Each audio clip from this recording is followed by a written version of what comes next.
हाँ तो बच्चों, आज क्लास 12 चैप्टर 3 मैट्रिक्स अर्थात आव्यूह स्टार्ट करने जा रहे हैं। तो चलिए सबसे पहले हम समझ लेते हैं कि ये जो पार्ट है मैथ का आव्यूह, ये हम क्यों यूज करते हैं। आव्यूह हम कैलकुलेशन यानी गणनाएँ करने के लिए, जैसे रैखिक समीकरण होते हैं उनको आसानी से हल करने के लिए इनका प्रयोग किया जाता है। और गणित की बहुत सी कई तरह की कैलकुलेशंस होती हैं, कई प्रकार की समस्याएं होती हैं जिनको हल करने के लिए हम इसका प्रयोग करते हैं। इसमें हम आंकड़ों को एक बड़े कोष्ठक के अंदर लिखकर दर्शाते हैं, जिसे हम आव्यूह चिन्ह कहते हैं। आव्यूह के अंदर इसके अवयव लिखे होते हैं, जैसे 15, 12, 0, 3। इन्हें हम आव्यूह के अवयव या तत्व कहते हैं। आव्यूह को ABCD के कैपिटल लेटर्स से हम रिप्रेजेंट करते हैं, capital A, capital B, capital C इत्यादि। आव्यूह में अगर हम ऊपर से नीचे चलें, इस प्रकार ये जो हमें मिलेगा इसे हम स्तंभ कहते हैं। ये भी स्तंभ है और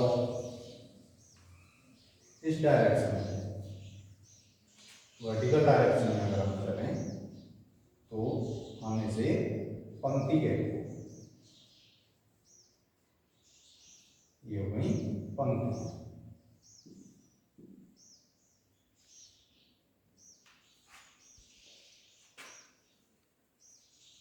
ये स्तंभ और ये पंक्ति।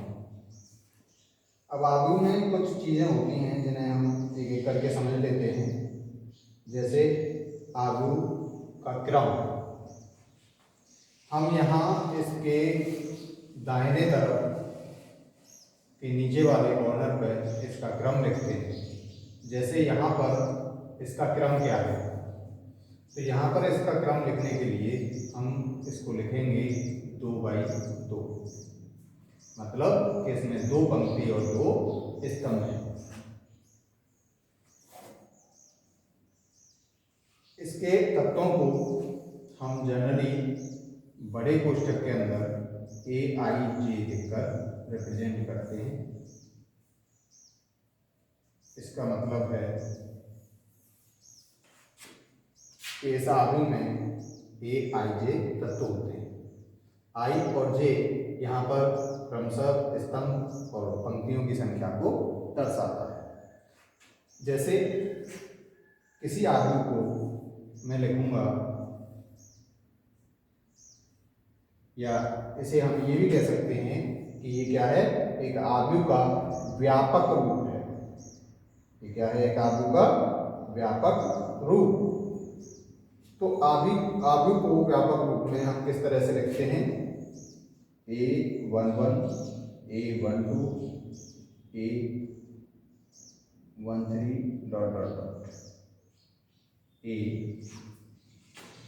AIJ या 1JS। यहाँ A21, A22, A23 ... A2J। इसी तरह से हम नीचे भी चलते जाएं तो यहाँ इसे I से रिप्रेजेंट करेंगे। ये हो गया AI1, दूसरा तत्व AI2 और इसी क्रम में आगे तक चलते जाएं IJ। इस तरह से हम यहाँ पे कह सकते हैं कि इसमें कुल कितने तत्व हैं, M×N। ये इसका क्रम होता है। आव्यूह की कोटि हम किसे कहते हैं, जैसे हमें दिखाना है कि कोई आव्यूह किस कोटि का है, तो आव्यूह की कोटि बताने के लिए हम उसकी पंक्तियों की संख्या और स्तंभों की संख्या देखते हैं कि उसमें कितनी पंक्तियां हैं और कितने स्तंभ हैं। पंक्तियों और स्तंभों के आधार पर हम इसको बताते हैं। जैसे मैं एक एग्जांपल ले लेता हूं यहाँ पे।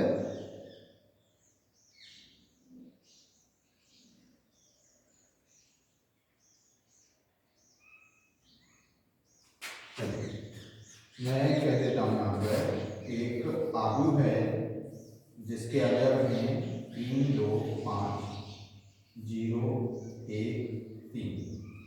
तो ये जो आयु है इसकी कोटि क्या है? तो इसकी कोटि हम बताएंगे कि इसमें 3 पंक्तियां हैं। तो पहले हम क्या लिखते हैं? पंक्ति 3 गुणा स्तंभ कितने हैं इसमें? 2। 3 गुणा 2, तो हम कहेंगे कि इस आयु की कोटि क्या है? 3/2। अब आ जाते हैं हम आयु के प्रकार। आयु कई प्रकार के होते हैं। सबसे पहले हम बात करते हैं स्तंभ आयु। स्तंभ आयु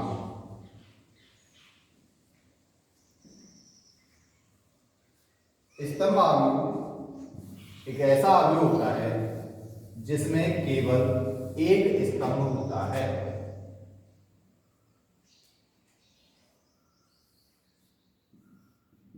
ये एक आयु है जिसके तत्व हैं 5, 8, 10।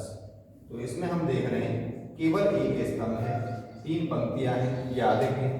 कितने भी पंक्तियां कितनी भी हो सकती है लेकिन स्तंभ केवल एक होगा। तो इस तरह के आयु को हम स्तंभ आयु कहते हैं, या इसको हम व्यापक रूप में A11, A12, A13 इस प्रकार से भी दर्शा सकते हैं। A11, A21 और A3। दूसरा आयु होता है पंक्ति आयु। पंक्ति आयु। पंक्ति आयु में केवल एक पंक्ति होती है।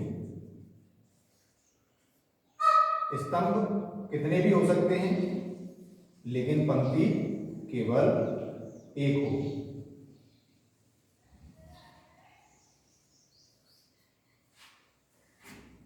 तीसरा होता है वर्ग आयु। वर्ग आयु ऐसा आयु जिसमें पंक्तियों की संख्या स्तंभों की संख्या के बराबर हो, अर्थात इस तरह का 1, 2, 2, 1। ये क्या है? एक वर्ग आयु। या और भी देख सकते हैं हम,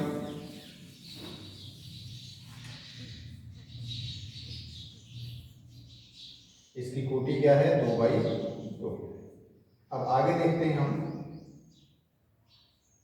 1, 0, 1, 2, 3, 1, 1, 2, 3।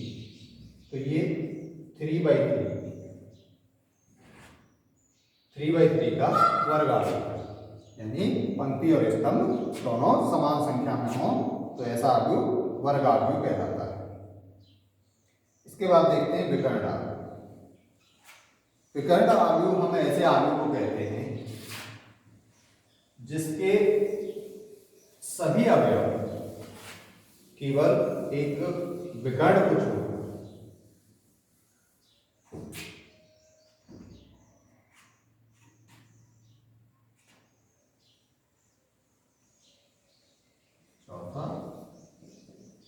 विकर्ण आयु।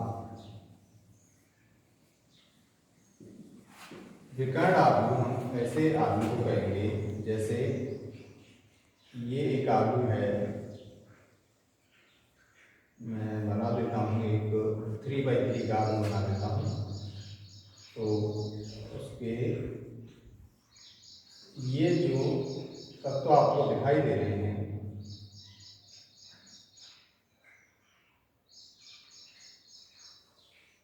इनमें केवल ये विकर्ण ऐसा है जिसके अवयव शून्य नहीं है, बाकी इसके सारे अवयव कैसे हैं? शून्य। तो एक ऐसा आव्यूह जिसके एक विकर्ण को छोड़कर बाकी सभी अवयव शून्य हो, विकर्ण आव्यूह कहलाता है। इसका हम एग्जाम्पल भी ले सकते हैं, जैसे -1 0 0 1। ये क्या है? एक विकर्ण आव्यूह।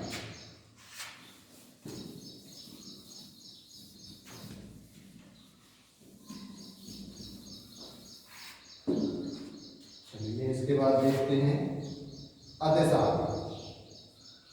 5th नंबर पर आता है अदिश आव्यूह। इसे चाहे तो नोट कर सकते हैं।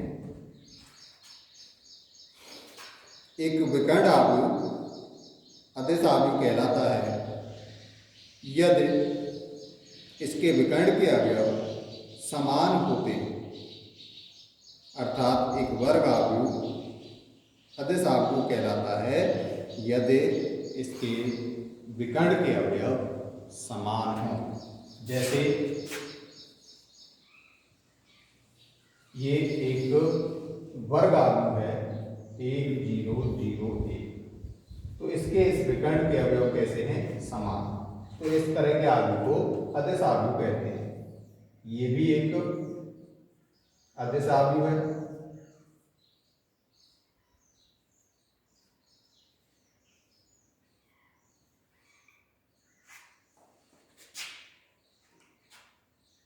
चलिए आगे देखते हैं।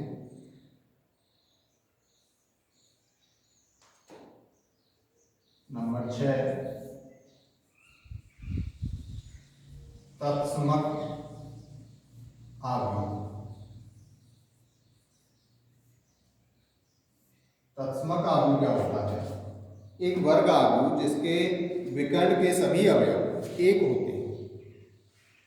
एक ऐसा आव्यूह जिसके विकर्ण के सभी अवयव एक होते हैं, मतलब जैसे 1 0 0 0 1 0 0 0 1।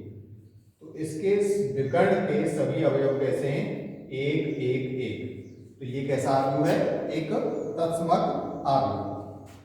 और आखिरी बचता है शून्य आव्यूह। शून्य आव्यूह एक ऐसा आव्यूह जिसके सभी अवयव शून्य आव्यूह कहलाता है। तो ये आव्यूह के प्रकार हो गए, इस पर ध्यान दें। अब चलिए हम बढ़ते हैं एक्सरसाइज 3.1 की तरफ। एक्सरसाइज 3.1 में पहला क्वेश्चन हमें दिया हुआ है, एक आव्यूह दिया हुआ है जिसके अवयव हैं 2 35 और √3 5 -2 1 19 5/2 -5 7 12 और 17। और इसमें हमसे पहला क्वेश्चन पूछा गया है कि इस आव्यूह की कोटि ज्ञात कीजिए। तो इसकी कोटि क्या है? कोटि के लिए हमेशा ध्यान रखें, सबसे पहले पंक्तियों की संख्या फिर स्तंभों की संख्या। तो पंक्ति कितनी है इसमें? 1 2 3 3 22 1। अब स्तंभों की संख्या गिनेंगे 1 2 3 4। तो इस आव्यूह की कोटि क्या हो गई? 3/4। सेकंड क्वेश्चन, इसमें अवयवों की संख्या क्या है?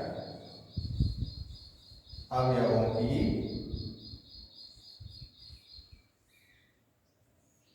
संख्या। तो अगर हम कोटि के क्रम को मल्टीप्लाई कर लें तो हमें अवयवों की संख्या मिल जाती है 4 या 12।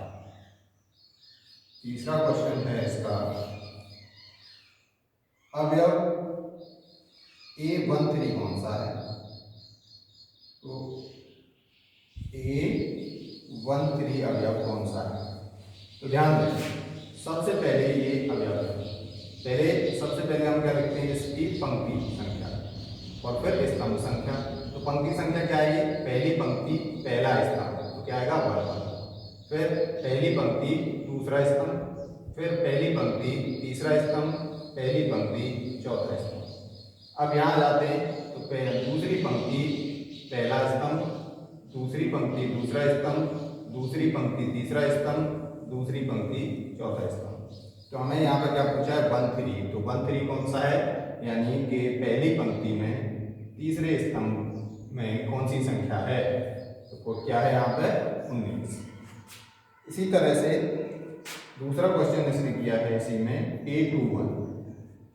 A21 मतलब दूसरी पंक्ति में और पहले स्तंभ में कौन सी संख्या है। तो ये दूसरी पंक्ति है और ये पहला स्तंभ, कौन सी संख्या है यहाँ पे 35। और इसी तरह से बाकी क्वेश्चन आप सॉल्व करें। तीसरा क्वेश्चन है इसमें तीसरी पंक्ति में तीसरे स्तंभ में कौन सी संख्या है, तो ये रही हमारी तीसरी पंक्ति और ये पहला स्तंभ, ये दूसरा स्तंभ और ये तीसरा स्तंभ, तो 3 3 ये आ गया -5। इस तरह से इन्हें ज्ञात कर। अब देखते हैं क्वेश्चन नंबर 2। क्वेश्चन नंबर 2 में इसने कहा है कि यदि किसी आदमी में 24 अवयव है तो इसकी संभव कोटियां क्या है।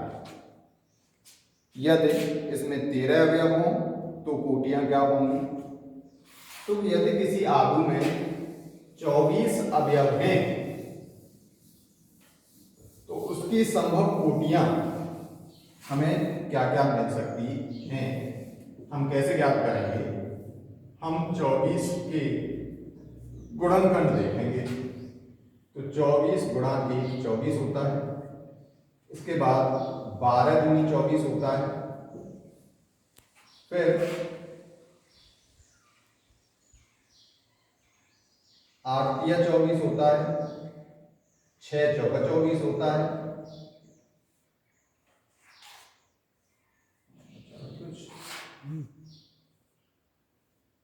इसके गुणनखंड हमें मिलते हैं। तो इसने पूछा यदि किसी आदमी में 24 अवयव है तो इसकी संभव कोटियां क्या हैं। तो ये हो गई इसकी संभव कोटियां।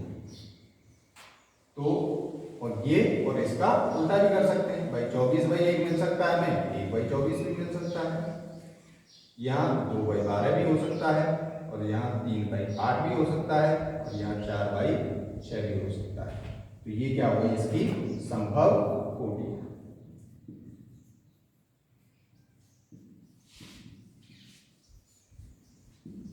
फिर इसने कहा है कि यदि इसमें 13 अवयव है तो कोटियां क्या होंगी। यदि 13 अवयव हों तब कोटियां क्या हो सकती हैं।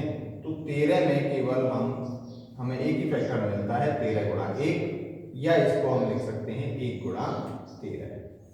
तो सिर्फ यही दो संभव कोटियां इसमें मिलती हैं।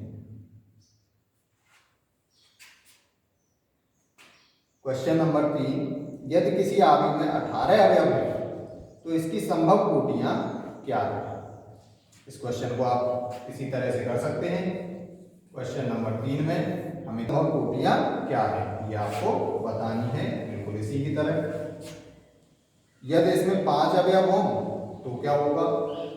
तो जैसे कि ये क्वेश्चन है सेम इसी की तरह ये भी है। तो क्वेश्चन नंबर 4 देखते हैं।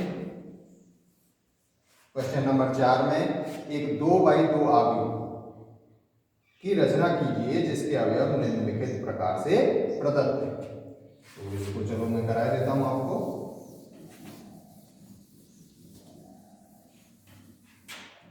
ध्यान से देखना है। क्वेश्चन नंबर 4 हमें एक 2x2 आव्यूह की रचना करनी है और a बराबर हमें दिया हुआ है aij, और इसका फर्स्ट क्वेश्चन हमें दिया हुआ है aij बराबर i प्लस j का होल स्क्वायर बटे 2। तो इसके अवयव हम किस तरह से ज्ञात करेंगे। 2x2 आव्यूह हम किस तरह से बनाएंगे, पहले तो उस पर ध्यान दें। 2x2 आव्यूह के लिए हमें क्या क्या चाहिए, a11 a12 a21 a22, ये हमारा 2x2 आव्यूह हो गए। अब इसके ये जो अवयव हैं ये हमें ज्ञात करने हैं। पहला अवयव A11, तो हम क्या करेंगे, i और j के स्थान पर 1 1 पुट करेंगे। 1 + 1 का होल स्क्वायर बटे 1 और 1 2 हो गया, 2 का स्क्वायर 4/2, हमें क्या प्राप्त हो जाएगा, A12 मतलब 1 + 2 का होल स्क्वायर बटे 2, तो 1 + 2 क्या हो गया 3, 3 का स्क्वायर क्या हो जाएगा 9, 9/। इसी तरह से A13 याद करेंगे, तो A13 हमें क्या प्राप्त हो जाएगा 1 + 3 का होल स्क्वायर बटे 2, 1 + 3 हो गया 4, 4 का स्क्वायर 16/2, मतलब हमें 13 हमें याद नहीं करना था, 2/2 आगे बनाना है। तो A12 हो गया, इसके बाद हमें क्या करना है A21 2 + 1 का होल स्क्वायर अपॉन 2, मतलब 9/2, और A22 मतलब 2 + 2 का स्क्वायर अपॉन 2, 2 + 2 4, 4 का स्क्वायर 16/2, मतलब 8। तो हमें 2/2 आव्यूह प्राप्त हो गया, उसके अवयव प्राप्त हो गए। अब आव्यूह हम लिख देते हैं। तो A11 के स्थान पर हमें क्या प्राप्त हुआ 2, A12 के स्थान पर हमें क्या प्राप्त हुआ 9/2, A21 के स्थान पर क्या आया 9/2, और A22 के स्थान पर 8। ये हमारा 2/2 का आव्यूह हमें प्राप्त हो गया, ये हमारा आंसर है। इसी तरह से इसमें अन्य क्वेश्चन भी दिए हुए हैं, सेकंड थर्ड वैल्यूज पुट करें i और j के स्थान पर, और अवयव ज्ञात करें और आव्यूह की रचना करें। क्वेश्चन नंबर 5 में हमें 3/4 के एक आव्यूह की रचना करनी है। इसी तरह सॉल्व करें, नहीं होता है तो कमेंट बॉक्स में लिखकर बताएं। उसके अवयव मैं आपको दिखाई देता हूँ क्या क्या होंगे, उन्हें ज्ञात करें। हमें जो आव्यूह चाहिए वो 3/4 का चाहिए। तो 3/4 के आव्यूह के जो अवयव होंगे वो क्या होंगे, 3 क्या है यहाँ पे पंक्तियों की संख्या, कितनी पंक्तियां हैं 3, और स्तंभ कितने 4। तो A11 A12 A13 A14, A21 A22 A23 A24, A31 ये तीसरी पंक्ति हो जाएगी, A32 A33 और A32। ये इसका ये 3/4 का आव्यूह हो गया। इसके अवयवों को ज्ञात करें, जैसे क्वेश्चन नंबर 4 में करें किए गए। चलिए आगे के जो क्वेश्चंस हैं वो नेक्स्ट वीडियो में देखते हैं। फिलहाल के लिए इतना ही।